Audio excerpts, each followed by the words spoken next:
बेटा आज का ये वीडियो लेक्चर नीट के बच्चों के लिए यानी जो मेडिकल के एस्पिरेंट्स हैं उनके लिए बड़ा यूज़फुल होने जा रहा है। पर जो होता क्या है कि कई बार नीट के स्टूडेंट्स का चूँकि मैथ्स उनका सब्जेक्ट नहीं है भाई, उन्होंने तो 10th के बाद में मैथ्स को इसीलिए छोड़ा था क्योंकि उनको मैथ्स नहीं पसंद थी, उन्हें बायो ज़्यादा पसंद थी। अब फिज़िक्स के रूप में मैथ्स उनके सामने फिर से एक राक्षस की तरह खड़ी हो गई है। तो बेटा उनका मैथ्स वीक होने के कारण कई बार फिज़िक्स वीक हो जाती है। तो नतीजा ये होता है कि उसका असर फिर उनके एग्ज़ाम से पड़ने लगता है और रैंक्स ख़राब होने लग जाती हैं। ठीक, वीडियो जेई वालों के लिए भी इंपॉर्टेंट हो सकती है, लेकिन ज़्यादा इंपॉर्टेंट नीट के बच्चों के लिए ये वीडियो लेक्चर है। बेटा क्या करो, एक से लेकर के सुनने बात थोड़ी सी अजीब सी लगती है, बड़ा लगता है बेसिक बात कर रहे हैं सर, लेकिन है बड़ा यूज़फुल। बेटा एटलीस्ट 25 तक के या अगर संभव हो तो 30 तक के स्क्वायर्स याद कर लो, क्योंकि कैलकुलेशंस पे ज़रूरत पड़ती है, फिजिक्स में बढ़ती है। अब कुछ अगर आपने स्क्वायर याद कर लिया तो स्क्वायर रूट भी याद हो गया। अगर आपने 4 का स्क्वायर 16 याद कर लिया है तो 16 का स्क्वायर रूट 4 है। 5 का स्क्वायर अगर आपने 25 याद कर लिया है तो 25 का स्क्वायर रूट 5 है।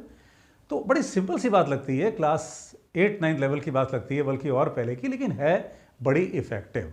क्योंकि जब आप कैलकुलेशन करते हो फिजिक्स में तो चूंकि मैथ्स आपका सब्जेक्ट नहीं है, बेटा मैं बात कर रहा हूँ नीट के स्टूडेंट्स के पर्सपेक्टिव से, मेडिकल के स्टूडेंट्स के पर्सपेक्टिव से, तो चूंकि उनका मैथ सब्जेक्ट नहीं है तो कहीं ना कहीं मैथ से टच उनका छूटा हुआ है।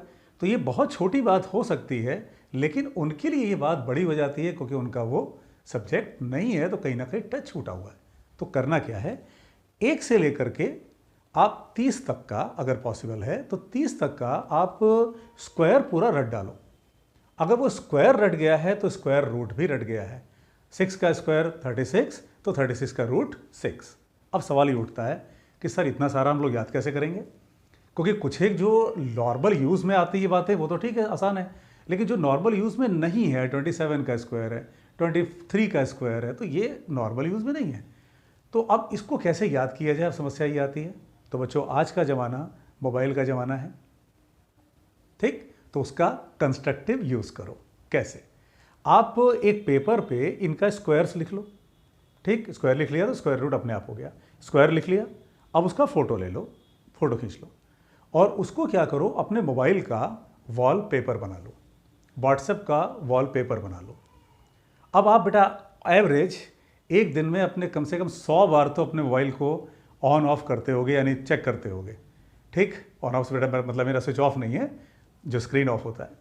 तो जब जब आप स्क्रीन को ऑन करोगे, जब जब आपकी निगाह उस पर जाएगी तो वो आपको याद होता चला जाएगा। जब आप बार बार किसी चीज़ को देखते हो तो आपके सबकॉन्शियस माइंड में स्टोर होता चला जाता है, आपके लिए उसको रिकॉल करना कंपैरेटिवली आसान हो जाता है। तो बड़ी सिंपल सी टेक्निक है। फॉर वो जो स्क्वायर्स हैं सब लिखा, उसकी एक फ़ोटो ले ली और फिर उसको अपने मोबाइल का वॉलपेपर बना लिया, उसको अपने व्हाट्सएप का वॉलपेपर बना लिया।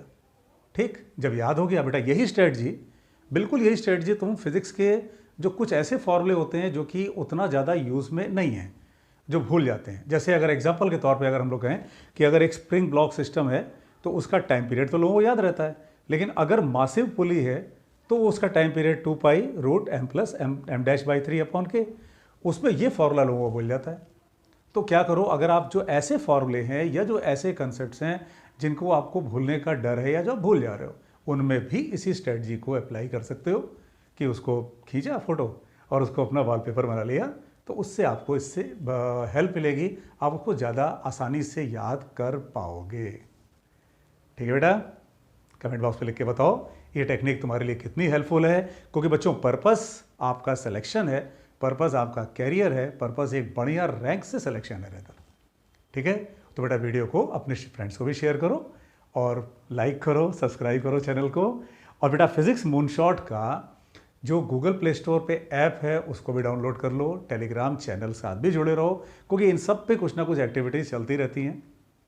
जो ऐप है बच्चों फिजिक्स मूनशॉट का, उस पर तो पूरा एक बैच ही चल रहा है, समर्थ बैच, जिसका कि एक जो एम है वो फिजिक्स में नीट 2023 में 170 प्लस स्कोर करने का है। उसमें कई चैप्टर्स हम लोग ऑलरेडी कंप्लीट कर चुके हैं, वो आप जब जाके ऐप पे देखोगे तो आपको मिलेगा।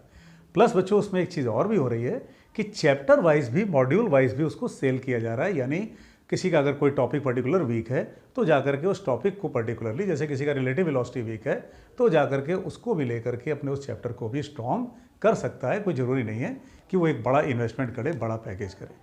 ठीक है, तो बच्चों इस सबके साथ जुड़े हुए रहो। Wish you all the very very best. अच्छे से पढ़ाई करो। God bless you. Keep studying. Thanks a lot.